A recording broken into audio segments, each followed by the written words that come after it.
Welcome to This Explainer. We're diving right into a sweeping journey through the millennia-spanning history of Afghanistan.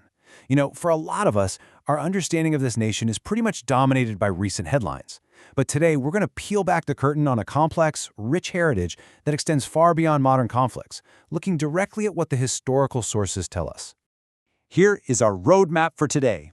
We'll start with the crossroads of ancient civilizations, move right into the Age of Conquerors, and watch the Durrani Empire emerge. Then we'll explore the British Great Game, decades of modern conflict, and finally, look at Afghanistan's remarkable resilience and cultural heritage. Section 1. Crossroads of Ancient Civilizations, focusing on geography and terrain. Because to truly grasp the history here, we first have to understand the land itself, and exactly why it's been so coveted by expanding empires for centuries.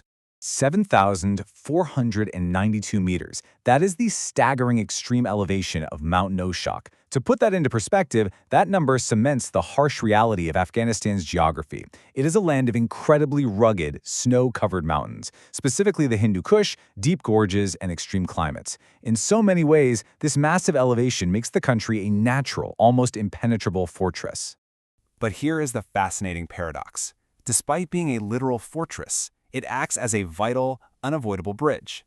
It connects the Persian, Turkestani, and Indian locales. Think about it. If you wanted to move trade or armies across ancient Asia, you essentially had to go through here, navigating the treacherous Khyber Pass. It's a fortress, sure, but it's also the ultimate crossroads. And that dynamic is the key to everything that follows. Moving on to Section 2, the Age of Conquerors. Let's see how this very geography created an irresistible target for the ancient world's greatest superpowers. We're looking at centuries of incredible conquest and transformation compressed into just a few bullet points. Control violently shifted over hundreds of years. First, the region was in Persian hands under the Achaemenid Empire, who actually brought infrastructure like canals to the Kabul Valley. Then it shifts over to Indian rulers with the Maurya Empire, establishing an early territorial state, and eventually the region falls to the Kushan Empire. That was a wealthy period that saw the flourishing of Buddhism and major international trade along those very crossroads we just talked about. Now take the ancient city of Balkh, for instance. It was a bustling center of thought and theology, literally the birthplace of Zoroaster and the sacred fire of the Zoroastrian religion. But our sources paint a much darker picture later on, contrasting this early brilliance with the utter devastation brought by Mongol conquerors like Genghis Khan. Their invasions radically and permanently altered the demographic and cultural landscape of the entire region. Section 3. The Durrani Empire emerges. So, after centuries of fractured foreign rule, bouncing from Persians to Greeks to Mongols, when did the nation we actually recognize today begin to take shape? Well, that brings us to 1747. This is when the Durrani Empire emerged under Ahmad Shah Durrani. The sources describe this period as an absolute golden age of poetry and learning in Kabul. But even more crucially from a geopolitical standpoint, this is the era that cemented the geographic boundaries and frontiers of modern Afghanistan that we see on a map today. Section 4. The British Great Game. Fast-forwarding to the 19th century, we start to see the beginning of modern foreign interventions, driven largely by imperial paranoia. Welcome to the Great Game. The British Empire in India was absolutely terrified of Russian expansion southward through Central Asia. So to protect their crown jewel, India, the British tried to exert both indirect and eventually direct military control over Afghan rulers. They essentially wanted Afghanistan as a compliant buffer state. Now remember that rugged terrain we discussed earlier? 16,000, that is the staggering number of British troops and personnel massacred during their failed 1841 retreat from Kabul. It was a catastrophic failure and, frankly, a very harsh, bloody lesson in the sheer impossibility of easily conquering this natural fortress and its fiercely independent people. Which leads us to Section 5, Decades of Modern Conflict. Let's transition into the 20th and 21st centuries, where this historical pattern of imperial overreach repeats itself on a massive global stage.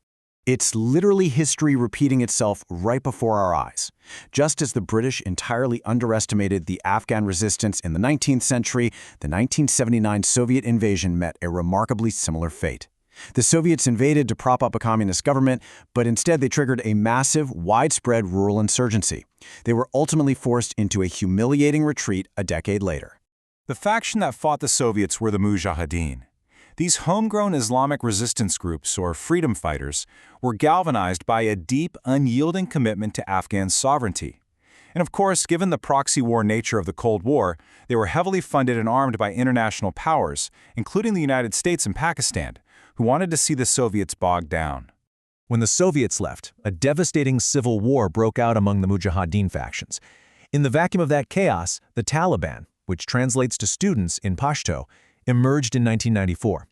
Rooted deeply in the southern Pashtun tribal areas and utilizing support from Pakistani institutions, they quickly captured Kabul by 1996. Their rule was defined by the assertion of incredibly strict Islamic values, including the severe enforcement of gender separation. That regime brings us to the dawn of the 21st century. Following the tragic September 11 attacks, a rapid, U.S.-led blitzkrieg toppled the Taliban in just weeks after they refused an ultimatum to hand over militant leaders. This initiated the Bonn Conference, sparking a massive 2-decade-long international attempt at rebuilding a democratic Afghan government. But that 2-decade cycle concluded abruptly. In partially reporting the facts directly from our sources, the Western-backed republic fell in August of 2021 as the Taliban retook the capital of Kabul. This marked yet another massive shift in rule, closing another chapter of foreign intervention in a land that has seen so many. Finally, Section 6, Resilience and Cultural Heritage. Stepping back from this dizzying systemic cycle of geopolitics, we really must look at the enduring spirit of the people themselves. Because underneath all the headlines of empires and wars is a rich, living culture.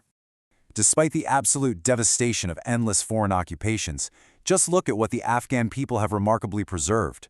Their cultural pillars include ancient Greek, Islamic, and Buddhist monuments. They've kept alive copious mythology, beautiful Persian poetry, and incredibly diverse tribal customs with singular fidelity. It is a vibrant tapestry of multiple languages, dialects, and idioms, surviving against all odds over millennia. And as the sources emphasize, women have historically been the absolute backbone of Afghan society. They have acted as breadwinners, managers of the home, and vital community pillars. They continually find ways to survive and support their families despite facing periods of severe oppression and wildly shifting political rights. So I want to leave you with a final thought to ponder. We've seen the geography, the conquerors, the empires, and the endless interventions. As the unconquerable crossroads of the world, a place that has absorbed and outlasted the greatest militaries in human history, how will the resilient, diverse people of Afghanistan shape their own future moving forward in our modern, globalized world?